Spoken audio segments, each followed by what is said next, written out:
Hi, and we're back. The TAKful Creator here. Okay, let's get started. May God the Creator bless us. May God the Redeemer heal us. May God the Holy Spirit enlighten us. Give us eyes to see, ears to hear, and hands to do the work of God. Feet to walk the path of justice, and mouths to preach the good news. May the angel of peace, prosperity, love, abundance, guidance, and grace watch over us and lead us in the reign of God. Ashe. Alright, so we have a few cards here, and let's see if we're called to read them in reverse. Hi, Divine! Can you show me no? Thank you. Can you show me yes? Thank you that we're on the right track. I appreciate you, and maybe we need a double back. Oh, you're awesome. Okay. So, should we read these in reverse? No, we should read all of these in the upright. Okay, so we have an energy here. And this could be a collective energy because this is a general reading. But what I mean by a collective energy, I mean like this is a cloud. Like, you know how you look up in the sky and you see like 10 clouds and you can kind of see one massive cloud because of these 10 clouds.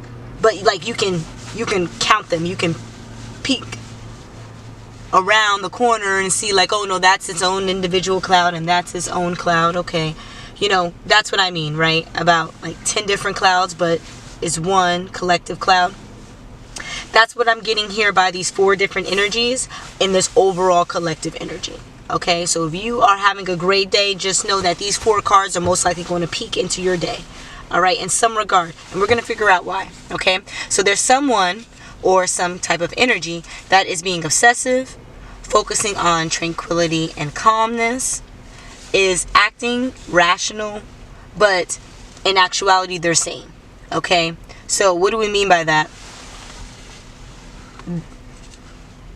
We have an obsessive energy, a possessive energy over here, and then they're no longer possessive and obsessive. That's what I mean here by rational and sane. Okay, so why is this obsessiveness shifted to rationality and sanity, right? Because of an angel energy offering this tranquil and calm atmosphere. This tranquil and calm energy maybe right before an impending storm. Okay, so what's the impending storm? Well, if we say right before it rains, the sun is out and it's really warm, and you know it's the happiest part of the day, and then all of a sudden the clouds come out and then it pours.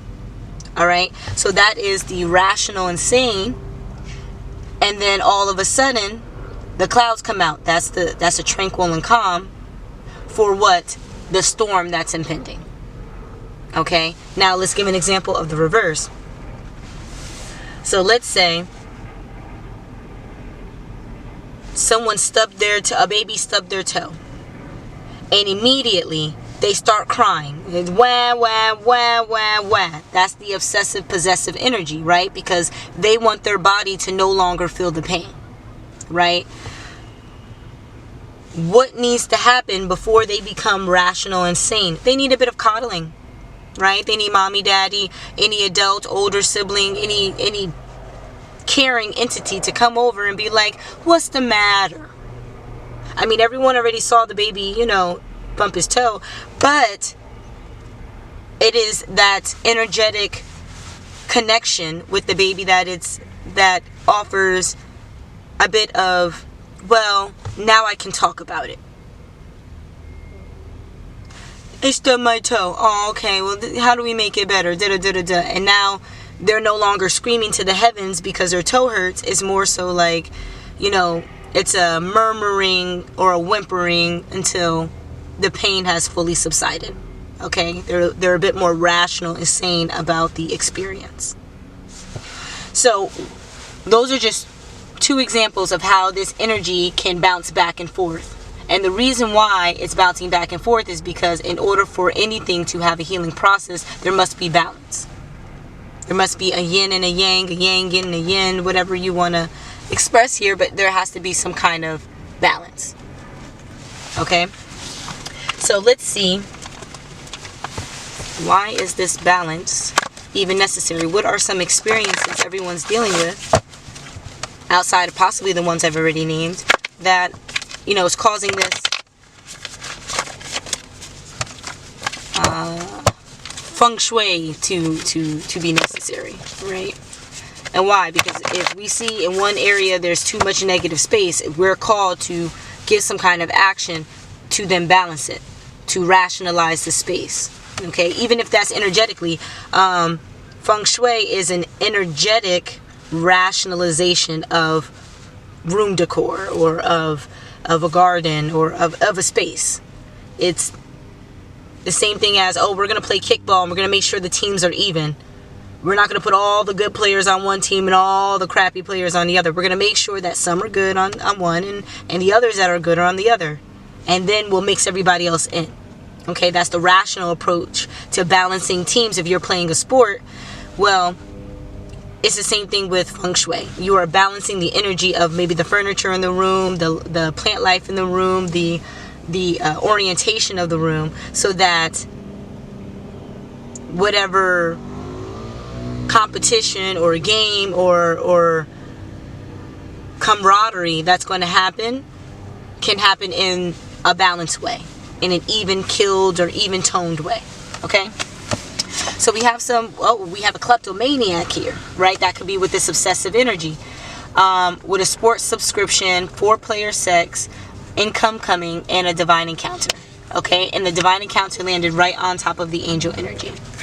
So let's see. So when this energy is showing, oh my gosh, you hear me? When this energy is showing up in an obsessive way, they end up being a kleptomaniac. That can mean that they take people's items, they take people's energy, they take people's mannerisms, body language, they turn into a transformer, right?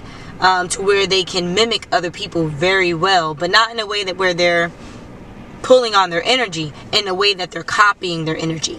They want other people to assume that that energy is fully them, opposed to them being like a medium or something like that. Okay, so this person, when they're in their obsessive and possessive energy, they're a kleptomaniac of physical and non-tangible items. Okay, now this can show up in some kind of sports subscription, like if they're betting on games.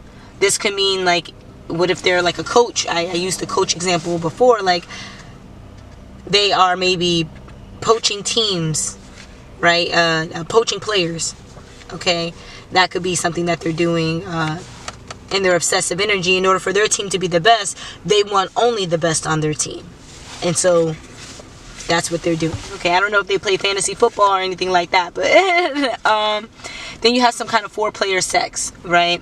So what I'm getting here by this information being in the medium, this is the transitioning ground. Okay, so like the competition when it comes to sports, that could shift them from being obsessive to rational, or rational to obsessive. Same thing with 4-player sex. Depending on how the sex goes, it can turn them from a rational, sane mindset into an obsessive mindset, or from an obsessive mindset into a rational, sane mindset. Then you have this incoming income. What does that mean? Well, it doesn't just mean like money's being granted to them. It means that they've energetically, put in some kind of work for there to be a payout. So if they went to work and put in enough hours, then they know that they're going to receive some kind of money. But maybe they're putting in additional investments and all this, extra stuff. Well, that can move them from obsessive into a rational and sane endeavor, because they see that the investments they're putting in is reaping the necessary outcome. But then you have the reverse, where they're putting so much work into work and they're not really getting much of a payout. Well, that can shift them from a rational and sane mindset into an obsessive mindset. Okay? Now, because of this, it can cause them to have some kind of body aches, right? What does that mean when you have body aches? Well, it can mean that you're harboring negative or toxic energy. It can mean that someone sent you negative or toxic energy. That could be seen as like a demonic attack. Not that you are, no, we're not saying that you are the exorcist and you are out here, got the devil in you like that. No one's saying that. What we're saying is someone is sending you a whole bunch of negative energy, right? So there is a fog around you that you can't see with the naked eye. And that fog is the color gray. Now, you don't understand how thick that fog is. That That fog is so thick, it can have you trip out of nowhere. There's nothing in front of you but air, but you tripped. How'd you do that? Well, it was that negative energy, that negative cloud that was sent over to you because someone else was upset with you, or someone else, wanted something negative to happen to you. But you're generally protected. You didn't do anything to deserve it, but energy cannot be created nor destroyed. So it has to go somewhere. Luckily, you are blessed enough for that energy to be transmuted so much by the time it gets to you, you just trip. Okay? Very simple example of that is like a meteor. It's huge. It's huge in the atmosphere, but by the time it hits the earth, it's this little pebble because of all of the layers of the atmosphere, the ozone layers that chipped away at the meteor before it was able to potentially hurt someone or harm something. Okay? And that's what we get by this divine encounter. There's all these energies that are around to help balance the scales. So if this person wants 100% negativity to go to you, but you only deserve 5% based on what you've been doing, well, your guides, your ancestors, the collective is going to make sure that they take care of that 95% so that you only get the 5% that's deserving. Why? Because the 5% that's deserving of you is where you're going to learn your lesson. If you get the full 100, you're learning the lesson of the person that sent it to you, and that's not fair. The universe is going to take care of that disparity on its own. You don't have to worry about that. You just have to worry about making sure you only deserve 5%, not the 100 that someone's going to send you, regardless. That person's probably sending everybody 100%. Okay? And maybe some people deserve 95, but you only deserve 5. An L in reverse, and an A. So, because the cards fell out like this, I believe the universe is speaking to me. Okay, so we have the obsessive side is in reverse, and the rational side would be in the upright. Okay, so, just so you know, any of these letters that can't come out, they could be first, middle, last name, nickname, the favorite letter of somebody you know. Look to the numerology. Could be the number on the back of their shirt, because we talked about sports subscriptions. It could be the number of their jersey or their uniform or whatever the case is. Just know that there's an obsessive energy and a rational energy. And each person can be both. Okay? Here, you're seeing who in your life is showing up as an obsessive energy. So if this one person is standing by a tree and a car drives by them and that car has an A on the license plate, well, this person is in a rational energy. Okay? But let's say this person is standing not by a tree, but by a fence, and a dog walks by and the dog is like, stay on your leash, and keeps repeating a word that starts with the letter L. Well, just know that even though it's a dog and an owner that has nothing to do with you, it's telling you about the person that you're with that's by the fence. Okay? The person that you're with that's by the fence may be in an obsessive energy. Okay? So what can you do here that will bring them to a rational energy? Right? You're seeing the hints and clues, the signs around you to see what your role is, what your purpose is in that moment. Okay, so we have an obsessive energy with L. Okay, well, the dash is on the top, so we can say that the obsessive energy is I. This I is in reverse. So we have obsessive energy with I, obsessive energy with L, a rational energy with O, a rational energy with A. And we can see here the O is OH, like, oh. So if you hear someone's like, oh, okay. Or if you're just like, hey, you did this wrong, and they're just like, oh. Just know that that person is in a rational, sane energy. If they're not saying like, oh, I did it wrong, be mean to me, it's not necessary. Just know by them saying, oh, that they're in a sane and rational energy, which means they're able to absorb the information you're giving them. And even if they don't offer a lot of communication back, they are absorbing what's necessary so that they can regurgitate regurgitate later what is necessary. Okay, so let's get some more letters. A G. So if you see a G, that could tell you that there is a transition period from rational to obsessive, okay? Or obsessive to rational. There's a transition period. Blank. Okay, so what I'm getting by blank, if you hear any shoot 'em up songs, like songs that have to deal with like shots or having to talk about like guns or gang violence or anything like that, like it's a transition point. But that transition point may be too obsessive, not to rational. Okay? So where we see a G, it could be obsessive going to rational.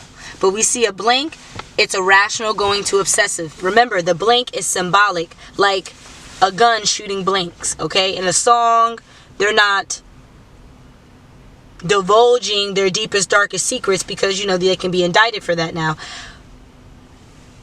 They're giving plausible scenarios that are imaginative, right, in order to get whatever point across. That's how we have to take music now. So we'll say they're shooting blanks in there because shooting blanks will offer you a lot less jail time than shooting non-blanks. We're gonna leave that alone. Okay, so then we have a V in reverse. V, 22. If you see 22 means trust. Okay, if you see that on repeat, that means that somebody's in an obsessive energy around you.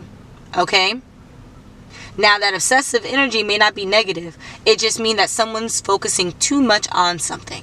Time to move on, right?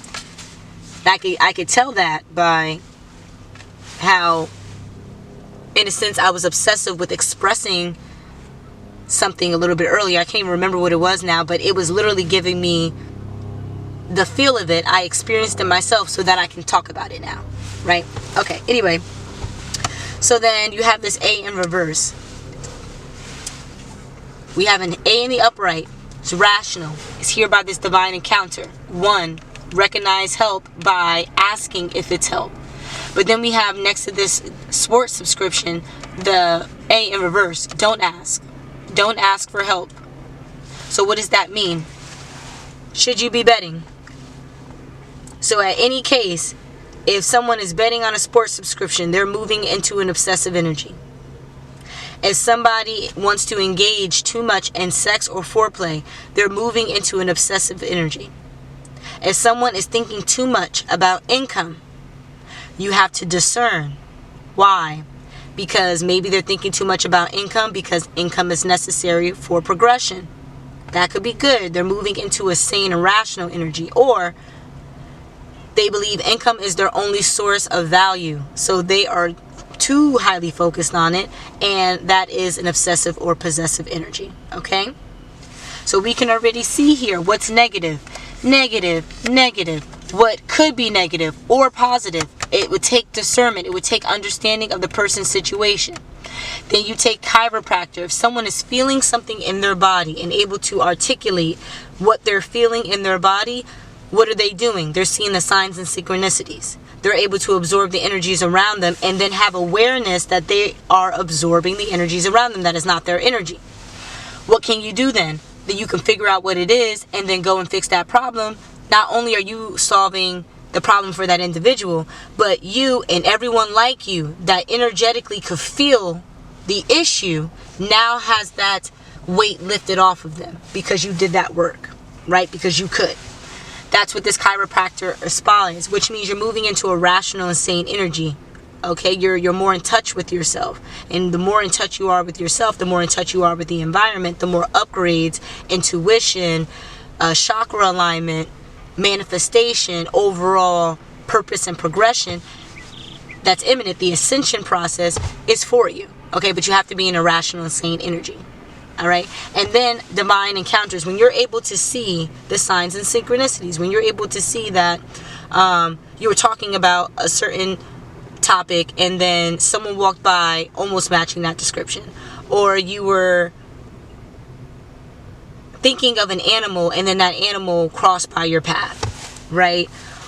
If you were speaking about a certain topic with someone and you needed a resolution and then you went out into the public and a random person walked by and you was like, you know, I do this. Do you need assistance in it? And you're just like, what? I was looking for 3 months for someone to do this. And you just walk up to me and want to do it for free? Oh my gosh, what a blessing. You're able to see the divine encounters because you are open to the miracles and the abundance that's around you. But that only comes through with when you're rational and sane, with connection and grounding to energy and the awareness to know what that energetic connection is. Okay, and then we have this angel energy and the tranquil and calm, that at the end of the day there's going to be a point where there's going to be 100% peace. That is so your mind can wrap around all the experiences that led up to the moment. That's when you use discernment. Okay? You don't use discernment before, like, oh, I saw this before, discernment. No. I saw this before. Well, why did I see it before? Let's break it down. Okay. Now that I have all the information, let's weigh the pros and cons and see where I should move. Should I move in an obsessive, possessive energy? Because that is what's going to make me more money right now to pay the bills. I need to be obsessive about my spiritual growth. I need to look at what all these signs and synchronicities mean. Or is it that I need to see things for face value? I need to remain objective here. Not focus too heavily on anything. Allow flow to take place. That only happens with proper discernment. It can only happen if you have personal awareness. See where your mental is, where your psyche is. Okay? Let's see what the divine... Is there anything else we have to know here? No? Should I go over the numerology? Okay, just in case someone wants to play the lotto. Alright. So, for numerology, we have 22, 12, 9, 1, 1, 15. Excuse me, because I was going to say 16, but that's P. 15, 8. Okay, now what do we mean by numerology? Well, numbers are symbolic of, or have symbolism. And that symbolism can be as long as a 10-page dissertation or a fun little quote. Okay? So I've minimized a lot of numerology that we will see very often into short little quotes. Okay? So for V on the number scale in the alphabet would be the 22nd number. Okay? So 22. 22 means trust. 2, if we break it down some more, means believe. We have 2 of those. If we add those together, it gives us 4. 4 means listen. So we have 22, 2, and 4 so far. Now, what else can you do with 22? You can divide it by 2. That gives you 11. 11, 11. There's a sense of duality and balance. Okay? So, outside of duality and balance, what does 11 mean? Face yourself. Okay? So with this 22, what do we have? We have 22, 4, 2, 11. What does this mean? Trust, believe, face yourself, and listen. Okay, next we have I. In the alphabet, it is the 9th letter. 9 symbolizes being real. What is real? Understanding reality. Okay? Not understanding your personal, experience and reality. Meaning that if you got you and 3 other people in a room together, objectively, what would all 4 of you say about the situation? Okay, well, that is the only information that is necessary here. Let go of everything else. Okay? Take things as they are. But in order for you to do that, you have to let go. Okay? There is a step up period. A moving up ceremony here with this 9. But it can only happen if you purge. Okay? So 9, what can we reduce 9 to? Well, 3 squared, 3 times 3 is 9. Okay? So we can reduce this to 9. We can reduce 9 to 3. 3 is recognizing help. So not only are you being prompted by the divine, look at the help that's happening, look at the help that's happening, look at the help that's happening, you have to accept the help that's happening. That's the mirror effect when we're multiplying, okay? And even if you added it as 3, 3, and 3, okay? That's the Trinity. That is you understanding that the ethereal realm is really trying to get a hold of you. Okay, there's some things that you're doing that is not necessary for your next path, that the next level up. Let it go. Okay, next we have 12.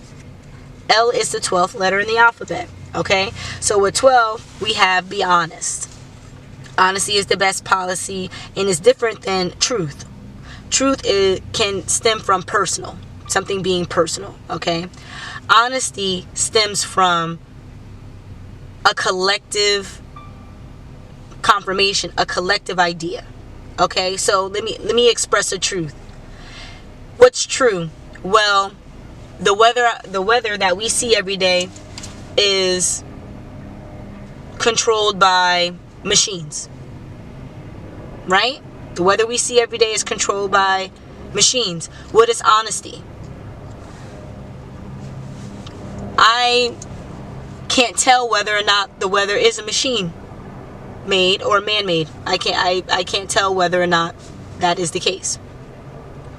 So what's the difference between honesty and truth in that scenario? Well, honesty is personal. It is basically you confessing something about yourself that isn't in line with something that could be seen as a universal fact.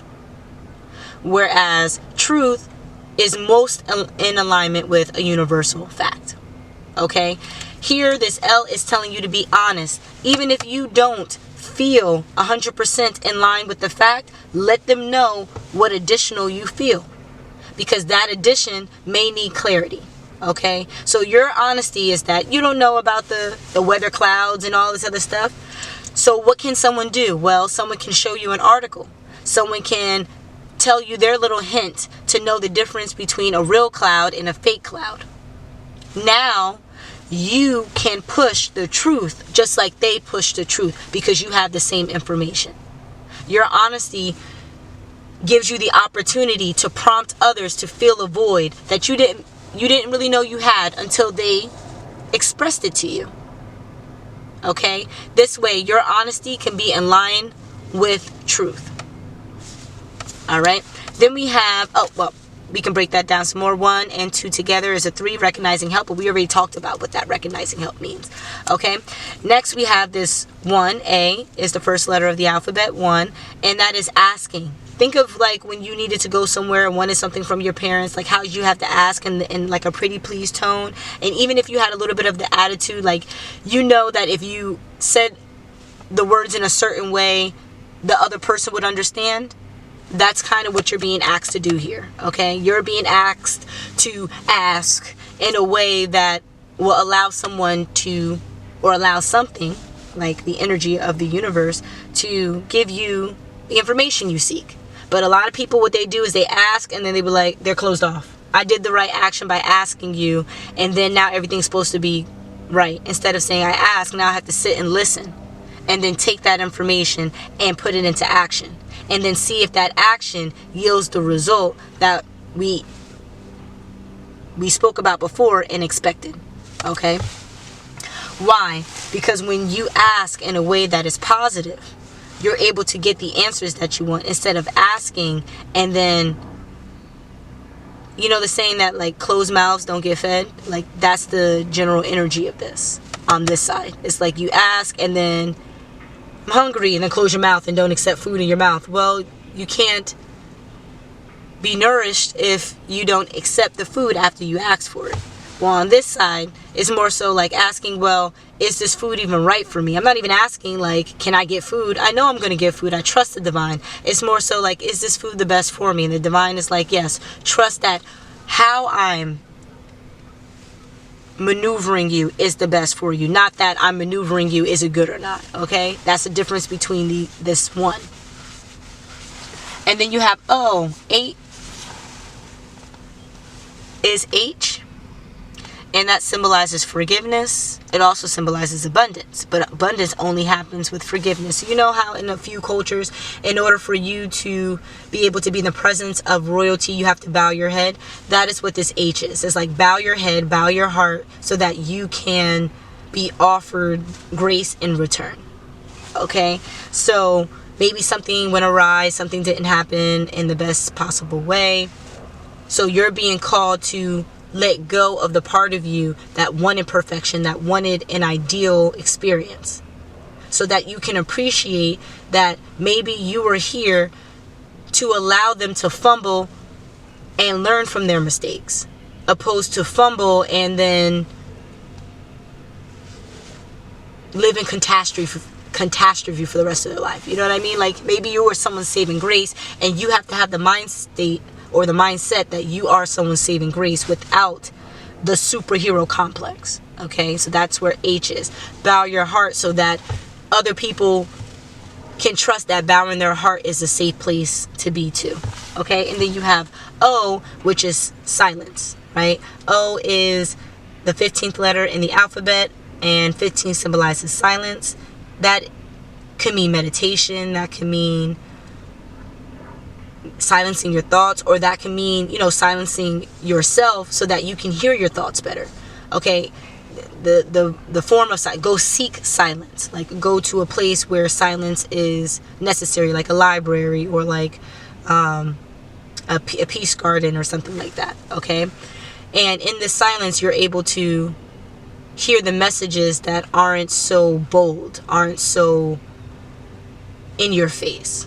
Okay, that's where this rational, sane energy, because in order for you to even say, well, I heard a voice and nobody was around me, but I know I'm not crazy and I'm not, like, you have to feel completely sane, right, with the crazy stuff that's going on, because we were programmed to believe that it's insanity, when in actuality it's only insanity if it's constantly pushing negativity.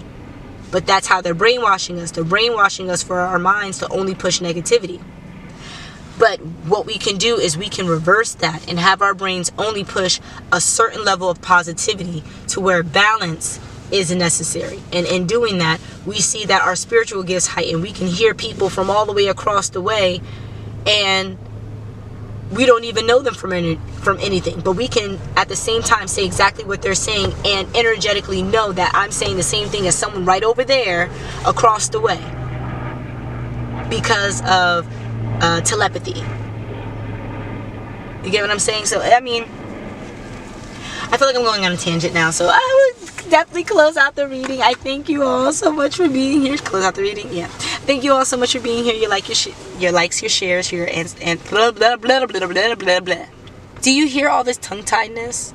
Sheesh. Magic. Anyway, I thank you for your likes, your shares, your subscribes, your energetic compliance, and all the appreciation that I'm receiving. Like, thank you. Oh, my heart. Thank you. I appreciate you. Yeah, I'll see you soon. Until the next.